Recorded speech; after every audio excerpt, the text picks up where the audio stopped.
மயிலாடுதுறை மாவட்டம் சீர்காழி அடுத்த துளசேந்திரபுரத்தில் தமிழ்நாடு முஸ்லிம் முன்னேற்ற கழக மாவட்ட கழக செயலாளர் சாதிக் பாட்ஷா இல்ல புதுமணி புகுவிழா நிகழ்ச்சியில் கலந்து கொண்ட மனிதநேய மக்கள் கட்சி தலைவரும் பாபநாசம் சட்டமன்ற உறுப்பினர் எம்ஹெச் ஜவஹர்லா கலந்து கொண்டு பின் செய்தியாளர்களை சந்தித்தார். காவேரி படுகை டெல்டா மாவட்டங்களில் பயிர் காப்பீடு தனியார் நிறுவனங்களுக்கு வழங்கப்பட்டுள்ளது. சம்பா பயிருக்கு தனியார் காப்பீடு நிறுவனம் வழங்கப்பட்டு அதில் நிறைய குறைகள் உள்ளதாகவும் விவசாயிகள் முறையிட்டு உள்ளதாக தெரிவித்தார். தனியார் நிறுவனங்களிடையே கொடுக்காமல் அரசு ஏற்று நடத்த வேண்டும் என மனிதநேய மக்கள் கட்சி சார்பாக வலியுறுத்துகின்றோம் என தெரிவித்தார். ஒன்றிய அரசு கொண்டு வந்துள்ள வக்ஃப் வாரியம் திருத்த மசோதா குறித்து நாடு முழுவதும் பாராளுமன்ற கூட்டுக்குழு பயணம் செய்து கருத்துக்களை கேட்டு வருகின்றது. இதனிடையே வருகின்ற குளிர்கால கூட்டத்தொடரில் இந்த சட்டத்தை நிறைவேற்றியே தீர்வோம் என உள்துறை அமைச்சர் அமித்ஷா பேசியிருப்பது நடைமுறைக்கு முரணாக உள்ளது என தெரிவித்தார்.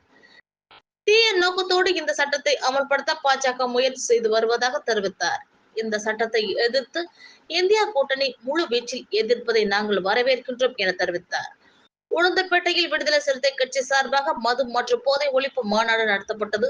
இது சரியான ஒரு முன்னெடுப்பாக நாங்கள் கருதுகின்றோம் என தெரிவித்தார். மனிதநேய மக்கள் கட்சி மதுவுக்கு எதிராக தொடக்கம் முதல் மதுவுக்கு எதிரான போராட்டங்கள் முன்னெடுத்து வருவதாக தெரிவித்தார். மது ஒழிப்பு மாநாட்டில் விடுதலை சிறுத்தை கட்சி தலைவர் தொல் திருமாவளவன் பேசியதை பாஜகவினர் விமர்சனம் செய்ததை மனிதநேய மக்கள் கட்சி கடுமையாக கண்டிப்பதாக தெரிவித்தார்.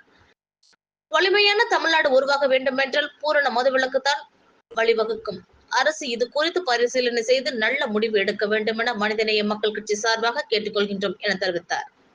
தமிழ்நாட்டில் தற்போது என்கவுண்டர் என்கின்ற மோதல் சாவுகளை ஒரு பொழுதும் ஏற்றுக்கொள்ள முடியாது என தெரிவித்தார். எவ்வளவு பெரிய குற்ற வழக்கில் ஈடுபட்டு இருந்தாலும் அவரை நீதிமன்றத்திற்கு முன்னால் நிறுத்த அவருக்கு எதிரான சாட்சிகளை நிரூபித்து உச்சபட்ச தண்டனையை வாங்கி கொடுப்பது என்பது கடமை. ஆனால் என்கவுண்டர் என்ற பெயரில் கைது செய்யப்பட்டவர்களை ஆயுதம் வைத்திருந்தார்கள், தற்காப்பிற்காக சுட்டார்கள் என சொல்வது ஏற்றுக்கொள்ள முடியாது என தெரிவித்தார்.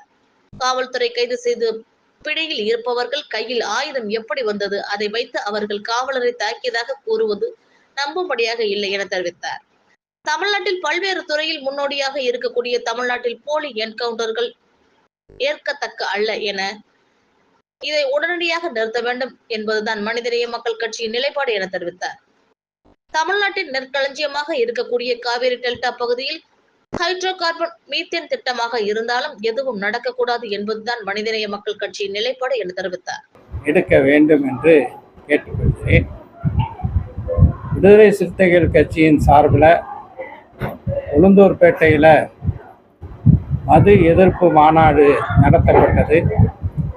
ஒரு சரியான முன்னெடுப்பாக நாங்கள் கருதுகிறோம். மனிதநேய மக்கள் கட்சி அதனுடைய தொடக்கம் முதல் மதுக்கு எதிராக மதுக்கடைகளை முற்றுகையிடக்கூடிய போராட்டங்கள்